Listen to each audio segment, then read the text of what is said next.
तुझी हसते वेदासी बोलले आणि सूर्यासी चालले तुझी आळी। तर सूर्य चंद्र हे त्याच्या सामन्यावरून येतात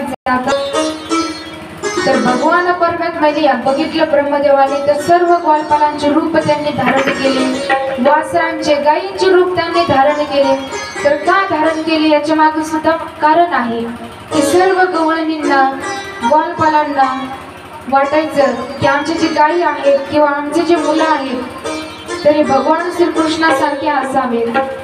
जसं यशोदेला भगवान श्रीकृष्णांना मांडीवर घेतल्याबरोबर जो आनंद भेटतोय तो आनंद सुद्धा आम्हाला भेटावा म्हणून भगवान परमात्म्याने ग्वालपालांचे गायीचे वासराचे रूप धारण केले।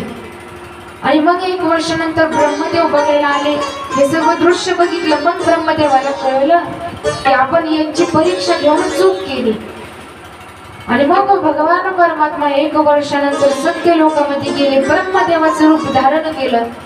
आणि ब्रह्मदेवाचं रूप धारण केल्यानंतर सत्य लोकाच्या द्वाराला 2 त्या ठिकाणी त्यांचे दास होते आणि त्या दासाला ब्रह्मदेवाचं भगवान परमात्मा रूप धारण करून गेले। ते म्हणले की सध्या खूप सारे बहुरूपी वेश धारण करून सध्या जगामध्ये सुरू आहे, तर इथेही ब्रह्मदेव माझ्याच बहुरूपामध्ये येईल, तुम्हाला म्हणेल की मी ब्रह्मदेव, पण त्याचं ऐकायचं नाही।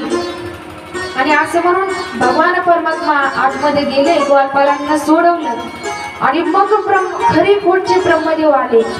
आणि मग त्यांचे दास म्हणतायत की कोण तुम्ही, आतमध्ये जायचं नाही। म्हटले अरे मी तुमचा देवता ब्रह्मदेव। म्हटले आमच्या ब्रह्मदेवाने आम्हाला ऑलरेडी सांगितलं की बहुवेशी ऑलरेडी फिरत आहेत तर कोणालाही येऊन द्यायचं नाही। मग त्या ठिकाणी ब्रह्मदेवाला कळलं की आपण परीक्षा घेऊन खरंच चूक केली आणि मग शरण गेले। मग म्हणाले त्राही माम मला माफ करा, आता मी तुम्हाला शरण आलेलो आहे। आणि अशीही लीला मग भगवान परमात्म्याने केली। आणि त्यानंतर चिरहरण ही लीला येत आहे। तर चिरहरण ही लीला आल्यानंतर त्या चिरहरणामध्ये जे गवळणी आहेत तर ते कात्यायनी माता यांचं व्रत करतात। आणि कात्यायनी मातेला व्रत कशामुळे केलं तर भगवान परमात्मा आम्हाला पती रूपाने प्राप्त व्हावे म्हणून कात्यायनी मातेचं व्रत केलं। आणि ते व्रत करत असताना त्यांनी स्वतःनेच असा नियम बनवला की ब्रह्म मुहूर्तावर जायचं यमुना मैयामध्ये आणि लग्न रूपाने स्नान करायचं। आणि असं त्या ठिकाणी ब्रह्म मुहूर्तावर त्या गेल्या, लग्न अवस्थेमध्ये स्नान करत होत्या।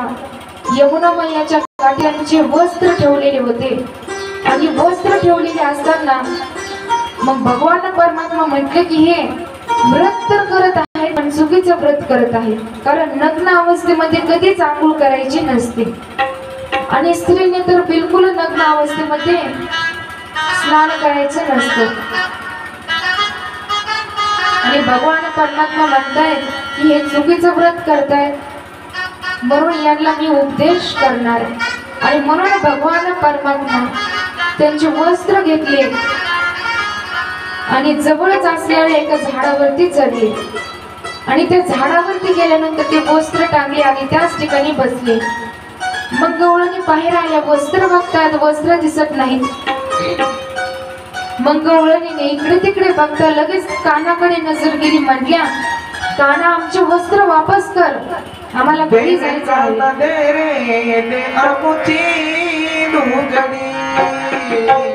तेरे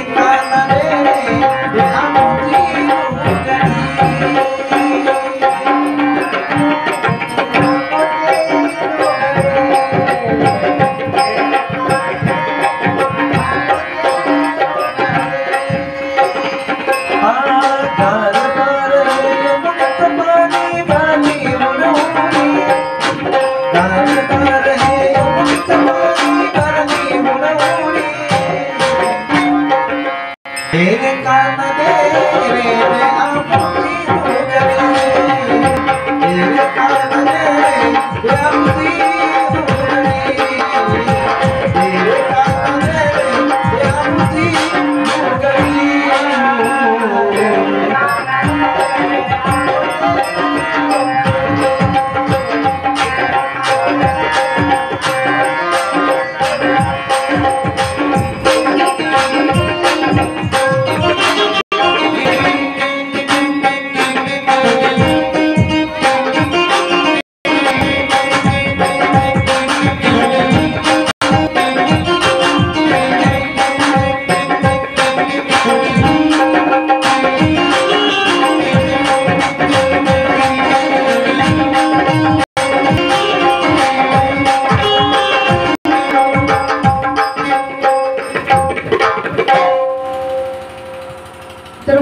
नदी आमची लुगडी तेरे काना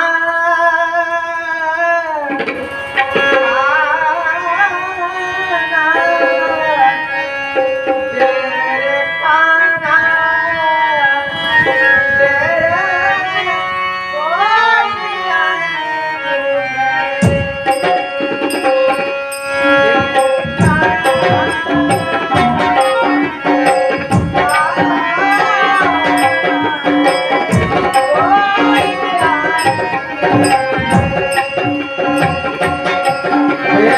काना